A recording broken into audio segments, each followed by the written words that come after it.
Welcome back.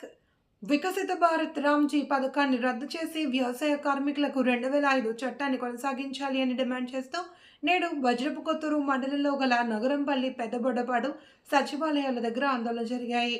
ఈ సందర్భంగా B Anandarao మాట్లాడుతూ యాంత్రీకరణ వల్ల ఉపాధి కోల్పోయిన కూలీలకు పని ఖచ్చితంగా కల్పించాల్సిన బాధ్యత కేంద్ర రాష్ట్ర ప్రభుత్వాలదే అయినా అన్నారు.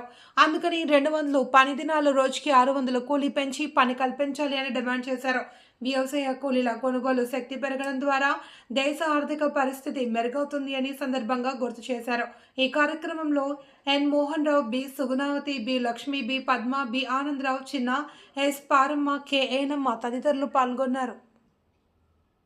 చేస్తే కార్పొరేట్లకి కాంట్రాక్టర్లకు ప్రయోజనం తప్ప ఏ ఒక్క వ్యవసాయ కూలికి కానీ వ్యవసాయ కార్మికుడికి కానీ ఇది ఉపయోగపడదు. అందుకని ఇందులో పెట్టినటువంటి క్లాజులన్నీ రద్దు చేసి యథావిధిగా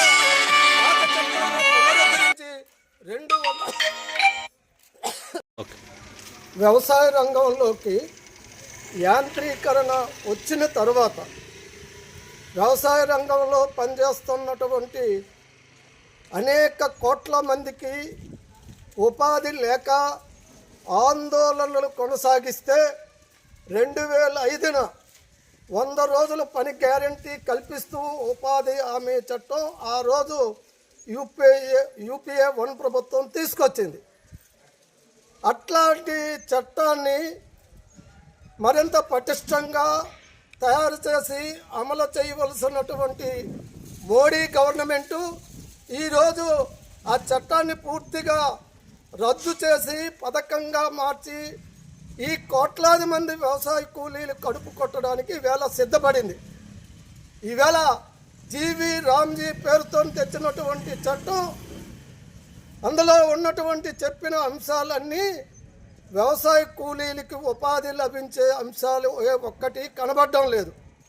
ఈవేళ రాష్ట్రాలు ఆర్థికంగా బాగా చితికిపోయి ఉన్నాయి. ఈ పరిస్థితుల్లో ఈవేళ కేంద్రం 60% ఇస్తే రాష్ట్రం 40% నిధులు ఖర్చు పెట్టి ఈ ఉపాధి హామీ పని చేయించడం అన్నది నేడున్న పరిస్థితుల్లో సాధ్యం కావడం లేదు, కనిపించడం కూడా లేదు. ఇవాళ చంద్రబాబు నాయుడు స్వయంగా ఆయన కేంద్ర గవర్నమెంట్కి ఒక ఉత్తరం రాశారు. ఉపాధి హామీ పథకంలో 40% డబ్బులు మేము ఖర్చు పెట్టలేము, వాటిని మీరు ఇవ్వండి అని చెప్పి ఈవేళ విజ్ఞాపన పంపించుకోవాల్సిన పరిస్థితి వచ్చింది. ఈ రకంగా వ్యవసాయ కూలీలకు ఉపాధి పనికొచ్చే చట్టాన్ని ఆ రకంగా తయారు చేశారు. రెండో అంశం, ఇందులో ఈ ఉపాధి హామీ తాలూకా డబ్బుల్ని పంచాయతీ అభివృద్ధులకి ఖర్చు పెట్టవచ్చని ఒక క్లాస్ పెట్టారు.